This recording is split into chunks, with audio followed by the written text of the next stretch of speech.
Welcome back to my YouTube channel. तो हमने first second third chapter कर लिया है of class 11th biology with short tricks. अब बारी है चैप्टर 4 की, जो कि है animal kingdom, one of the biggest chapter and इसका बहुत वेटेज भी है। तो अब इस चैप्टर को शुरू करते हैं। तो इस चैप्टर में आपको बहुत इम्पॉर्टेंट है कि आपको हर एक फाइलम का example with common name learn होना चाहिए।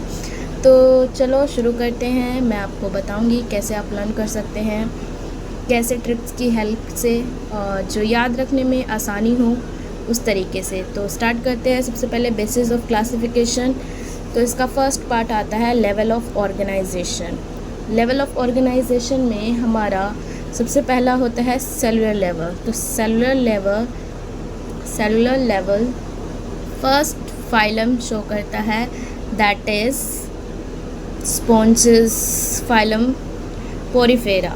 एंड इसके बाद आता है टिश्यू लेवल। टिश्यू लेवल हमारे सिलेंट्रेटा शो करते हैं और टिनोफोर। इसके बाद आता है ऑर्गन लेवल। ऑर्गन लेवल हमारे प्लैटीहेलमिन्थस। और इसके बाद आता है ऑर्गन सिस्टम लेवल, उसमें एनालिडा से लेकर कॉर्डेट्स तक। तो ये आप कैसे याद रख सकते हैं? तो सबसे बेसिक चीज़ है, फाइलम पोरीफेरा से लेकर फाइलम कॉर्डेटा तक कॉम्प्लेक्सिटी इंक्रीज़ होती जाती है ना। तो जो सिंपल होगा, वो सबसे सिंपल जो होगा वो पहला फाइलम होगा, दैट इज़ पोरीफेरा। तो पोरीफेरा में सेलुलर लेवल, फिर उसके बाद हम धीरे धीरे बढ़ते जाएंगे। सेलुलर के बाद क्या आता है? Tissue level. तो टिश्यू लेवल में कौन आ जाएगा? सिलेंट्रेटा और टिनोफोरा। उसके बाद आता कौन है? प्लैटीहेलमिन्थस। तो उसका आ जाएगा ऑर्गन लेवल, और नेक्स्ट उसके बाद आ जाएगा ऑर्गन सिस्टम लेवल। तो ये हमारा फर्स्ट हो गया लेवल ऑफ ऑर्गेनाइजेशन डन। इसके बाद इसका सेकेंड पार्ट आते हैं, दैट इज़ यहाँ ये भी है कि सर्कुलेटरी सिस्टम दो टाइप्स के होते हैं, open type and close type. तो इसका भी आप याद रख सकते हैं। ओपन टाइप में सिर्फ कुछ ही हैं जिनका ओपन टाइप होता है, दैट इज़ HEMA। H से क्या याद रखोगे? H से याद रखोगे हेमिकॉर्डेटा, और E से याद रखोगे इकाइनोडर्मेटा, M से याद रखोगे सम मोलस्क, और A से याद रखोगे आर्थ्रोपोड्स। ठीक है, ये ओपन टाइप इनमें पाई जाती है, रिमेनिंग में क्लोज टाइप होती है। इसके बाद आता है सिमेट्री। सिमेट्री कैसी है? रेडियल सिमेट्री है, बायलेटरल सिमेट्री है इनकी।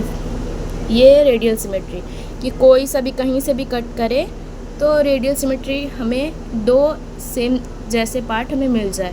और ये क्या है? सिर्फ एक प्लेन से कट होना चाहिए और दो पार्ट हमें मिलने चाहिए।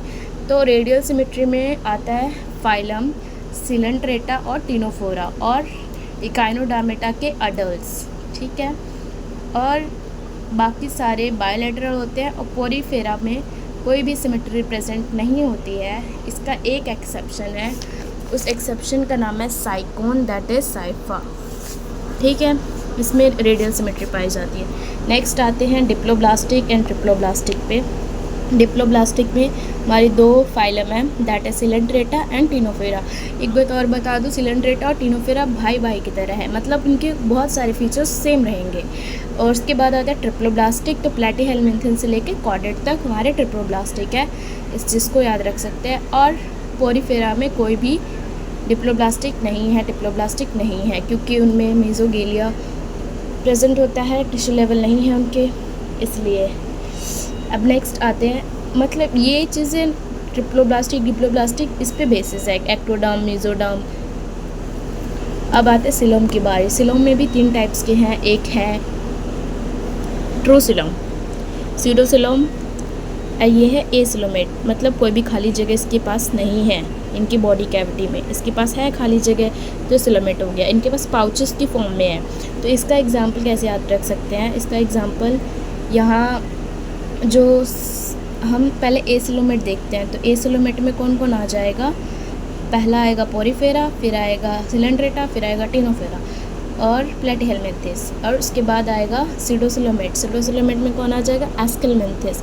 स्यूडो से पता चल रहा है, स्यूडो मतलब झूठ। तो हमने पूछा तो उसने झूठ बोला, पूछा मतलब आस्क, आस्क मतलब एस्कलमेंथिस, ऐसे याद रख सकते हैं। और ट्रूसिलोमेट उसके आगे एनालिड्स लेके कॉर्डेट तक ट्रूसिलोमेट है। नेक्स्ट आता है सेगमेंटेशन। सेगमेंटेशन को कैसे याद रख सकते हैं? ऐसे याद रख सकते हैं कि अनार को काट कर खाओ, या AAC से यह भी याद रख सकते हैं। तो यहाँ पे आ जाएगा अनार से एनालिड, और AR से आर्थ्रोपोड, और को काट कर खाओ से को से आ जाएगा कॉर्डेट। ठीक है, सेगमेंटेशन 3 में होता है, आर्थ्रोपोड, एनालिड्स और कॉर्डेट्स में। नोटोकॉर्ड। अब नोटोकॉर्ड क्या चीज़ है? ये कॉर्डेट्स और नॉन कॉर्डेट्स को डिवाइड करता है। जिनके पास प्रेजेंट होता है वो कॉर्डेट्स हैं, जिनके पास प्रेजेंट नहीं होता है वो नॉन कॉर्डेट्स हैं। और नॉन कॉर्डेट्स कहाँ से कहाँ तक है? पोरीफेरा से लेके काइनोडर्मेटा तक है। नेक्स्ट बात आती है क्लासिफिकेशन ऑफ एनिमल्स। तो अब हम फाइलम की ओर चलते हैं।